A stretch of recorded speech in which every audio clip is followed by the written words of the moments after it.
रहमत भी है, सलात का माना बरकत भी है, सलात का माना कुर्ब भी है, सलात का माना नमाज भी है, सलात का माना दरूद भी है।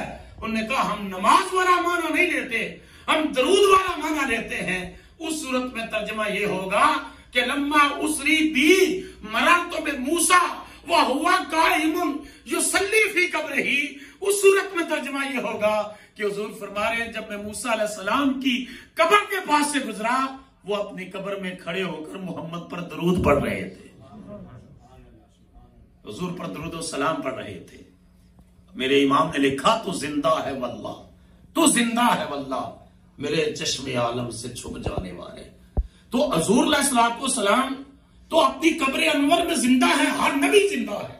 एक मुकाम पर अल्लाह के हबीब अलैहिस्सलाम ने इरशाद फरमाया कि फरमाया मा मिन अब्दिन युसल्ली अलैया इल्ला बालागनी सोतु, कि मेरा जो भी गुलाम दुनिया में खैसो का ना जहां भी होगा ना, जब वो मुझ पर दरूद पड़ता है बालागानी सोतु, उसकी आवाज मुझ मोहम्मद तक पहुंचती है। ऊंचा बोलिए सर सल्लल्लाहु तआला अलैहि वसल्लम, मुझ तो पहुंचती है। साहबा ने कहा या रसूलुल्लाह सल्लल्लाहु अलैहि वसल्लम जहां भी हो? फरमाया हाँ खैसो काना, वो जहां भी हो बालागानी सोतो हो, उसकी आवाज मुझ तक पहुंचती है। सहाबा ने दीन को आगे पहुंचाना था, उन्होंने मुनासिब मौका जाना, हुजूर पर की बारगाह में सवाल किया, अर्ज की वकाना बादा वफाते का या रसूलल्लाह, या रसूलल्लाह ये हुक्म हुजूर की जाहिरी जिंदगी तक है या जब आप दुनिया से पर्दा फरमा जाएंगे फिर भी? काला नाम व बादा वफाती, फरमाया हाँ जब मैं दुनिया से चला जाऊंगा फिर भी मेरे गुलामों का दरूद मुझ तक पहुंचता रहेगा। और आगे वजह हुजूर ने बयान की, इन्नल्लाह हर्रमा अलल अर्दे अंताकुला अजसादुल अंबिया फनबियुल्लाह हय्युन युरज़क़ु, फरमाया अल्लाह ने जमीन पर हराम करार दे दिया है कि जमीन नबियों के जिस्म नहीं खाती। बोलो ना सर, जमीन नबियों के जिस्म नहीं खाती। फनबियुल्लाह हय्युन युरज़क़ु, अल्लाह का हर नबी अपनी कब्र में जिंदा भी है और अब उसको रिस्क भी अता फरमाता है। वो रिस्क अल्लाह के दीदार का रिस्क है, वो उसकी दीदार का रिस्क है, वो उसकी मुलाकात का रिस्क है। अखी ताड़े लगियां ते रस्ता वेखण यार सजन दा, आशिक ते शहीद मोहम्मद नहीं मोहताज कफन दा। आशिक और शहीद वो कफन के और दुनिया की चीजों के मोहताज नहीं होते।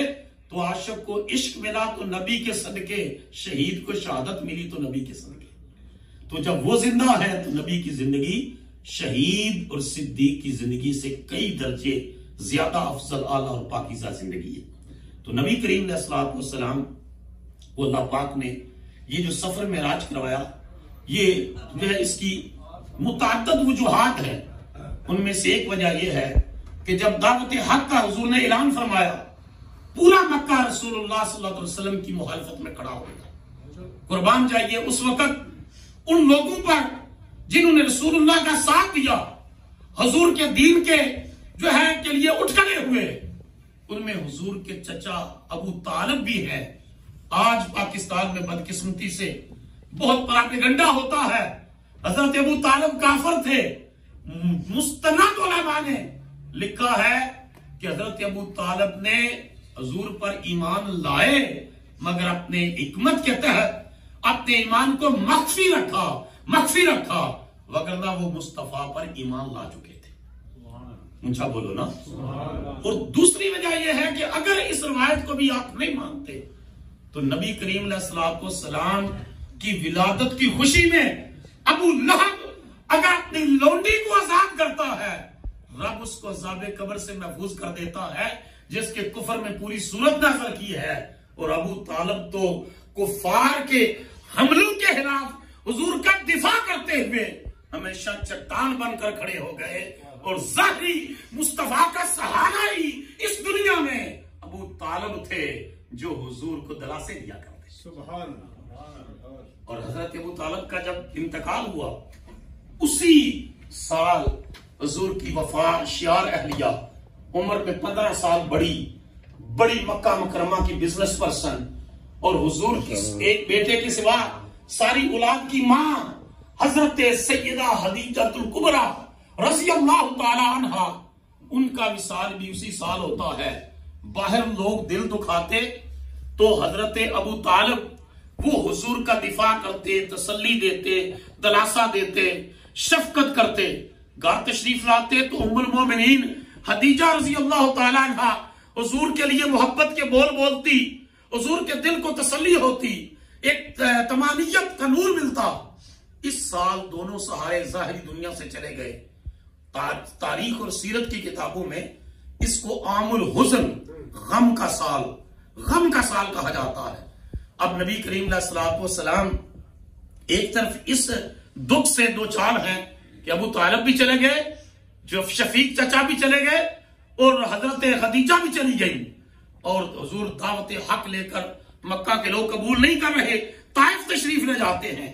और ताइफ के बाद बख्तों ने रसूलुल्लाह सल्लल्लाहु अलैहि वसल्लम पर पथराव किया है, हुजूर का खून मुबारक गिरा है, और मलकुल जिबाल पहाड़ का फरिश्ता आता है कि अल्लाह के रसूल मुझे इजाजत दें, मैं इस बस्ती को पहाड़ियों के दरमियान पीस कर रख देता हूं। तो मेरे नबी इरशाद फरमाते हैं कि नहीं, वो कहता है कि आप इजाजत दे, मैं इस बस्ती को आसमान पर ले जा करके जमीन पर पटक देता हूं, इनका नाम भी मिट जाए, मकान भी मिट जाए, मकीन भी मिट जाए।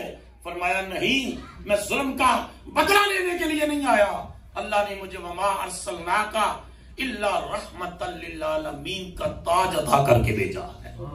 मैं दुआ करता हूं अल्लाह इनकी नस्लों में मेरे दीन के खादम पैदा फरमाएगा।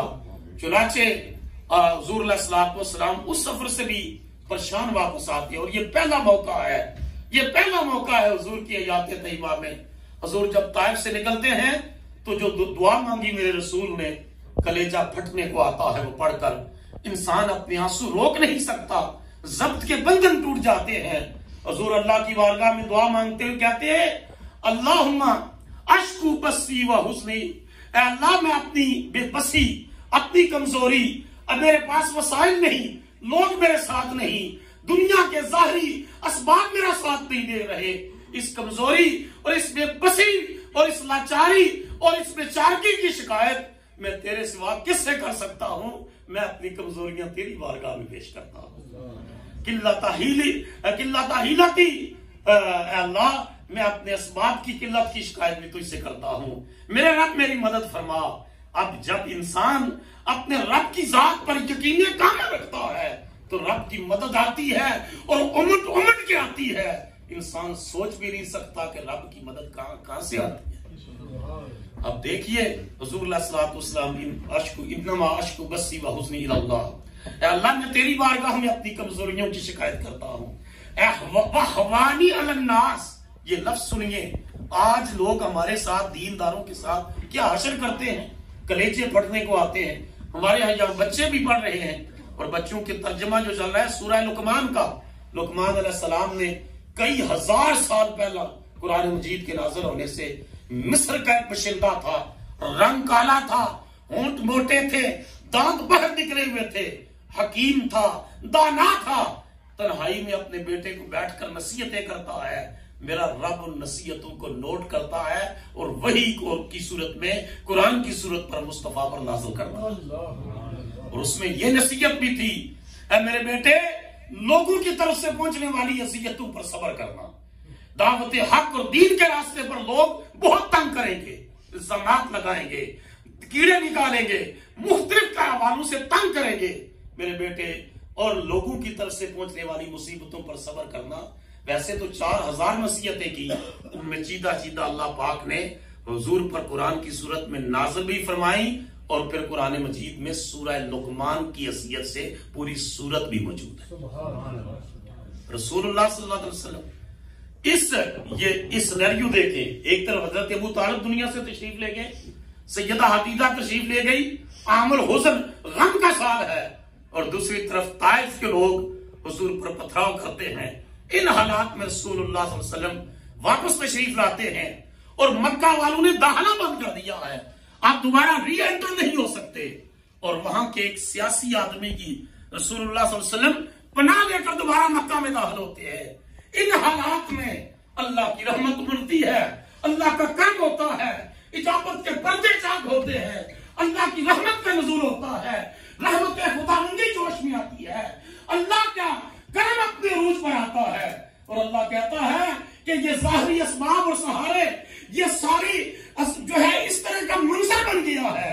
जिब्राइला जाके नबी ने बोला और इस सजदा ही नहीं, और अल्लाह पाक हुजूर को सफरे मेराज पर बुलाता है, जिसका तस्करा फिर फरमाता है ज़ाहिरी असबाब तो टूट गए, असबाब सबब हकीकी तो मौजूद है ना। अल्लाह अपने महबूब को बुलाता है। दो मुकामात पर तस्करा सुब्हान अल्लाज़ी अस्रा बिअब्दिही और सूरह नजम के अंदर। मैं बाकी आगला जब बयान करूंगा। अल्लाह ताला मुझे और आपको अमल की तौफीक अता फरमाए। वमा अलैना।